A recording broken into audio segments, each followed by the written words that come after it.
Thank you all for joining us. So I'm Luis Alvarez, President and CEO of the Alvarez Technology Group, and with me is Anil Melwani. Anil, if you want to introduce yourself.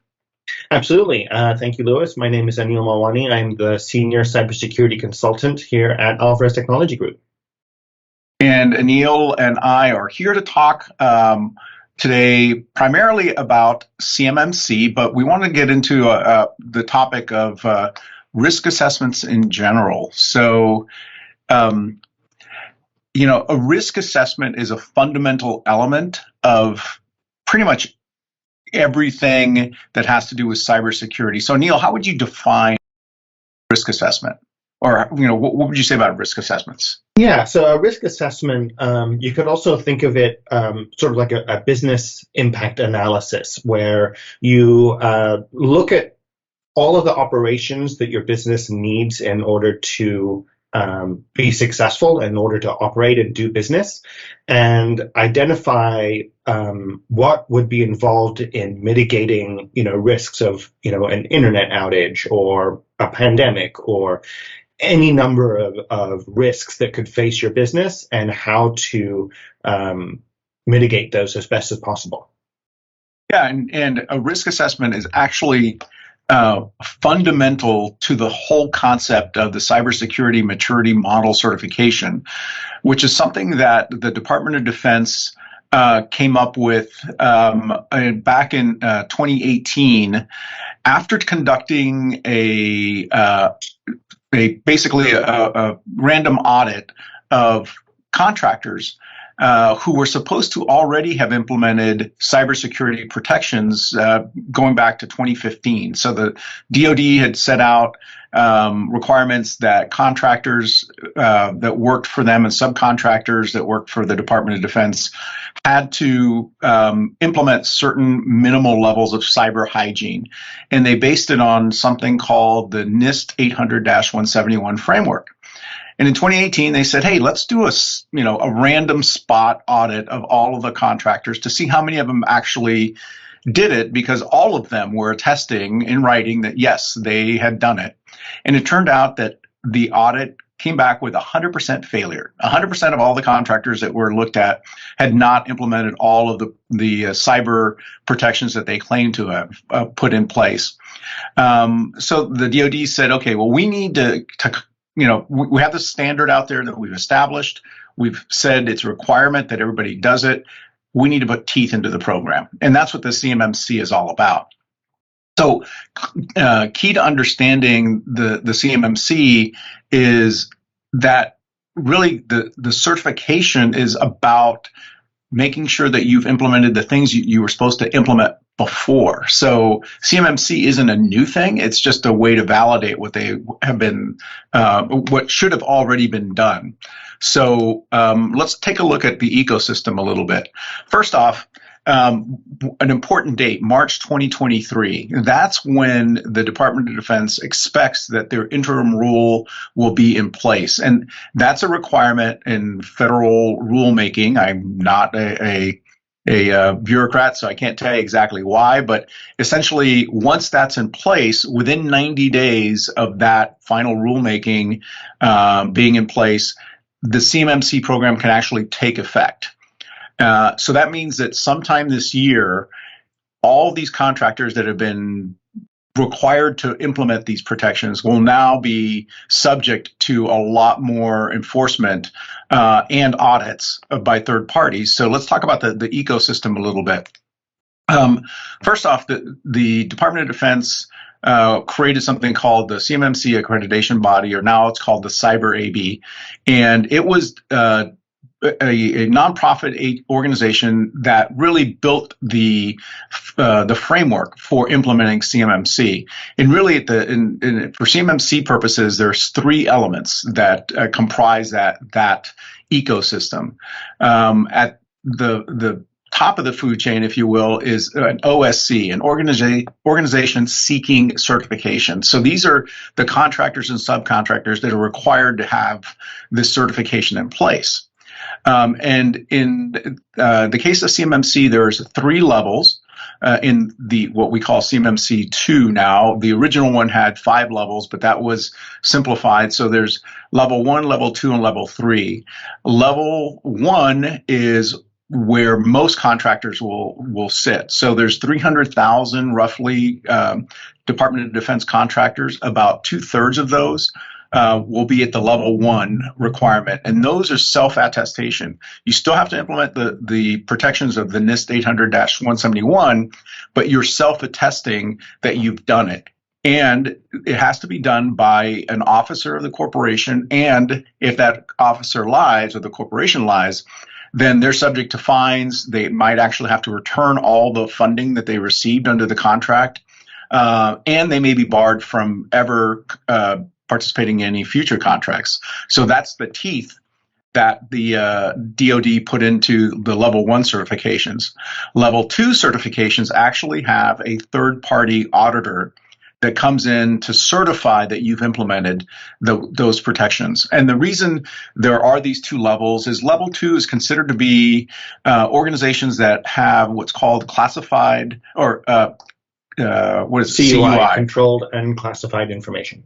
Thank you very much. So CUI is information that doesn't rise to the level of classification, but is important enough to protect, that the DoD wants to make sure that you are doing all the right things to protect that information. So an example would be if you're a construction contractor and you're building facilities in a classified location that might be used later for, storing secret information. They don't want the blueprints for those buildings that you're building to be public knowledge. So that's considered CUI. They want you to protect it to a certain level.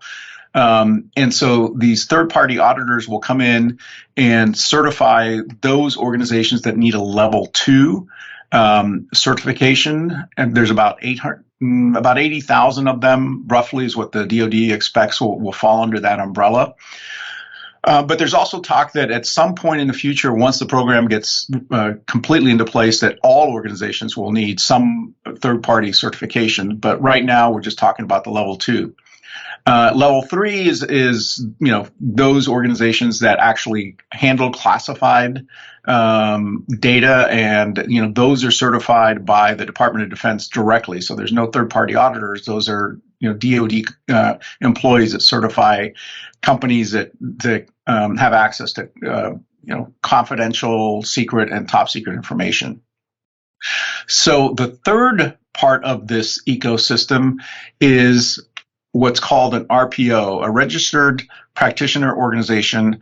And these are organizations like us. The ATG, Alvarez Technology Group, is an RPO that have gone through the process of getting certified and have RPs, registered practitioners, working for them who can conduct risk assessments and help the OSCs prepare for that certification.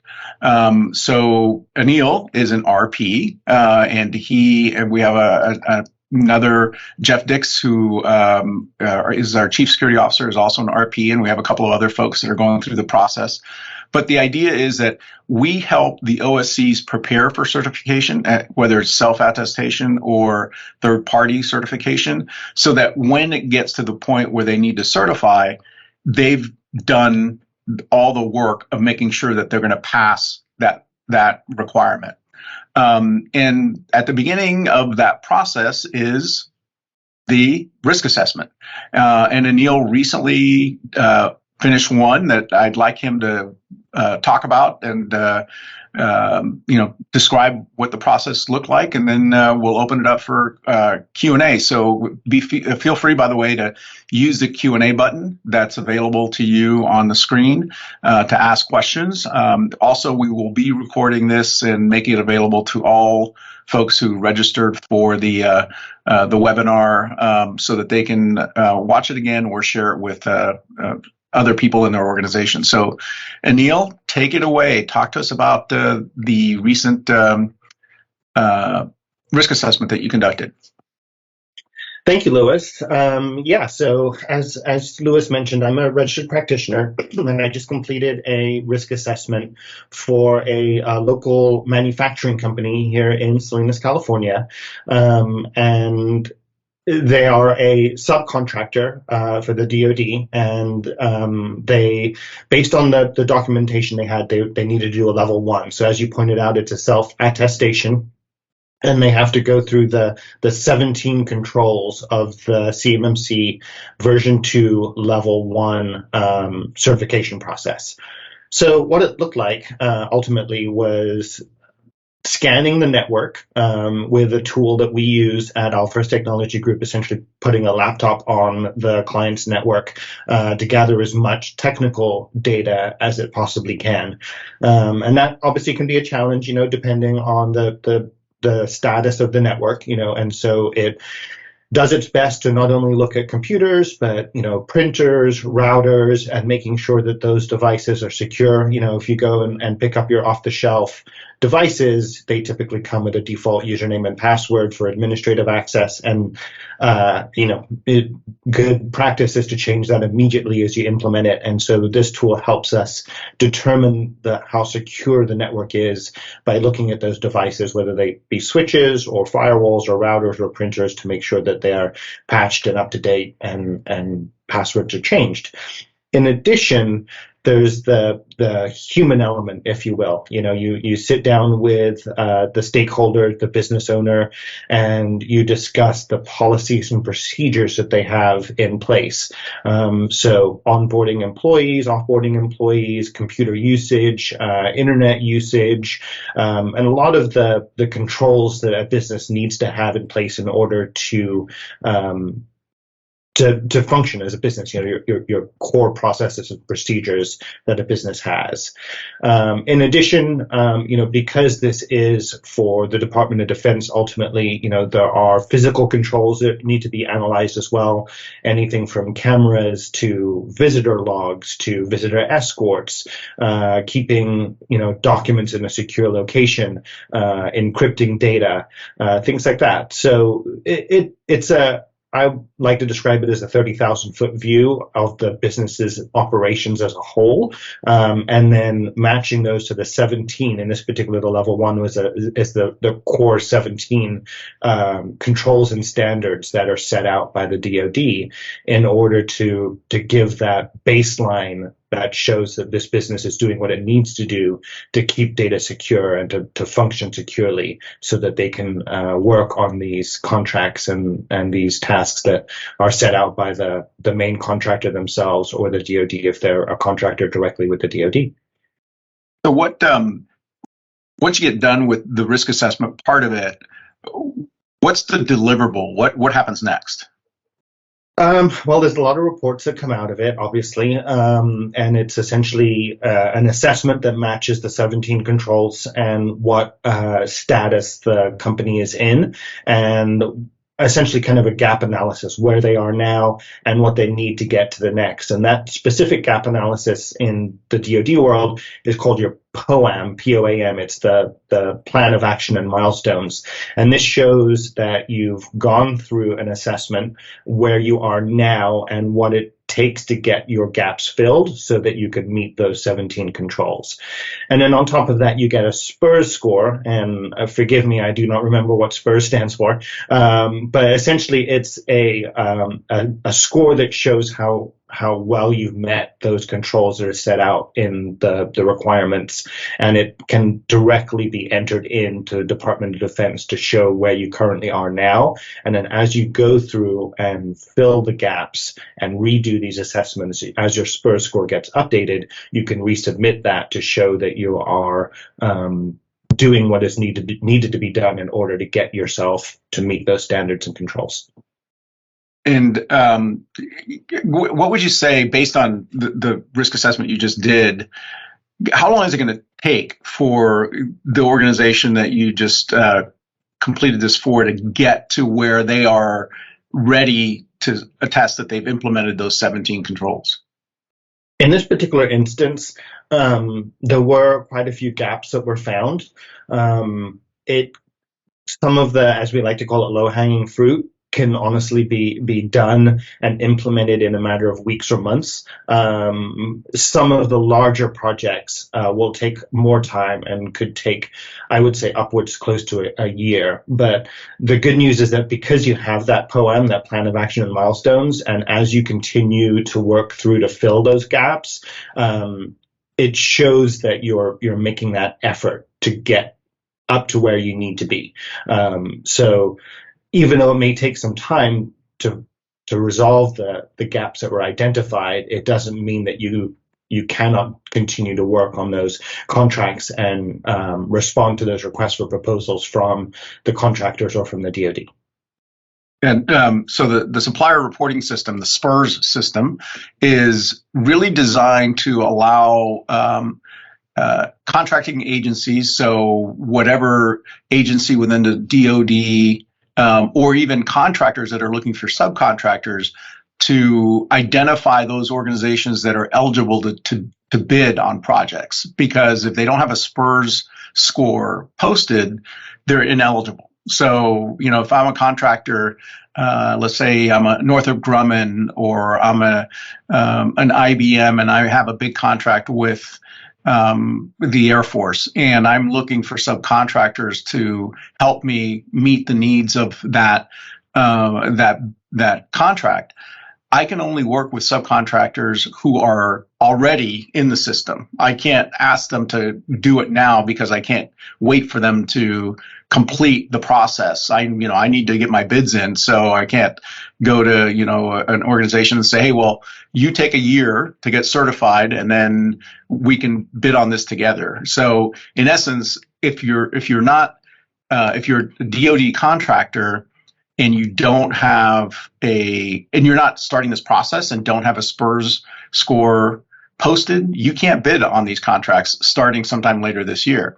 The DoD says that initially they're going to start releasing the contracts that will have the CMMC requirement in it as soon as the third quarter of this year. So we're talking about late fall and maybe into winter. But they expect that over the course of the next 2 years, all government contracts will have the CMMC language, or all DoD contracts will have the CMMC language in there. So if you are a contractor of any sort with the DoD, then you need to really start working on it today. As Anil said, it can take a year or longer, depending on the size of your organization and what level of maturity you have in place already, to get to the point where you meet the standard that's required for you to be able to bid on these contracts or renew those contracts. In some cases, the organizations may already have the contract, and then they come up for renewal and they don't meet the standards, so they can't submit a renewal bid. So it's not trivial, and it's a really important consideration if you do any sort of business with the DoD. But Anil, I was hearing we attend a lot of the cyber ABs, town halls, and some of the other DoD related meetups where they talk about CMMC, and there's talk that other agencies within the federal government are going to adopt a similar standard, or even just adopt the CMMC standard since it's already in place and doesn't require them to reinvent the wheel. What have you heard about that? Yeah, you're absolutely right. And it's only a matter of time before pretty much any other, federal or state entity is going to need to meet some bare minimum cybersecurity requirements in order to continue to do the business that they do with federal governments. It could be, and not just those. I think even, standards like HIPAA or any financial institutions that are, governed by FDIC or other governing bodies, they're going to start to adopt this, I believe, the CMMC, because as you mentioned, it's already in place and it's been built on top of the NIST 800-171 standard, which has been a standard for so long. It's definitely coming down the line where this is going to be a big requirement for private companies in order for them to continue to do business with state and federal government. Yeah, and unfortunately, most contractors are smaller. I mean, of that 300,000 number that I stated earlier, probably a good 2/3 of them are going to be, smaller contractors, 50 employees or less, that do a very specific thing for the DoD, and they may look at the CMMC and say, well, it's not, the juice isn't worth the squeeze because it represents a smaller part of their business. And the DoD recognizes this and acknowledges that there's a distinct possibility that the number of contractors will shrink as many of them decide it's not worth implementing these protections. But they're not really that onerous, right? I mean, it's not like they're asking you to build Fort Knox or tear down all your systems and buy all new ones. That's absolutely true. In a lot of cases, they're looking for what I would consider fundamental cybersecurity requirements, things that businesses should be doing regardless of whether they're bidding on contracts or whether they're working for state or federal entities, and just good hygiene, good best business practices in a lot of cases. Encrypting data, using email securely, having a firewall in place, changing passwords on a regular basis, using multi-factor authentication. These kinds of things are critical to a business to stay safe and secure so that they can be successful. Yeah, and we're seeing a lot of those requirements even for like cyber insurance renewals, where people are getting, we used to get a one-page checklist of, hey, are you doing backups? Do you have firewall? Do you have antivirus? Now it's a much more complicated set of requirements that insurance companies are throwing at their customers, and they kind of align quite closely to NIST 800-171 in many ways. Some of the requirements that they're talking about, just making sure you have good backups, making sure that you have endpoint protection, and they're also looking for managed detection and response, which is kind of an enhanced version of antivirus, where the systems can be, the software can detect if something's going on with a PC, not just prevent viruses from spreading. So a lot of these requirements that a risk assessment, or a lot of these gaps that a risk assessment reveals really are across all industries. There's not just limited to DoD contractors. Exactly. And, excellent point about the cyber insurance companies. They're being a lot more diligent about reviewing what you have in place before they will give you a policy or renew your policy for your cyber insurance. With the growth in threats and malware and ransomware and all of the bad stuff that has just been growing exponentially over the last several years, cyber insurance carriers and underwriters are being extremely careful about what you have in place before they'll give you a policy. And then even then, just as you were describing with the self-attestation for the level 1 CMMC, if the cyber insurance companies find out that you lied on your forms and in your renewals, they can deny your policy. If you're in the middle of a ransomware attack and you said that you had multi-factor authentication and you didn't, the cyber insurance company can completely deny your claim, and it can really, really impact your business in a negative way.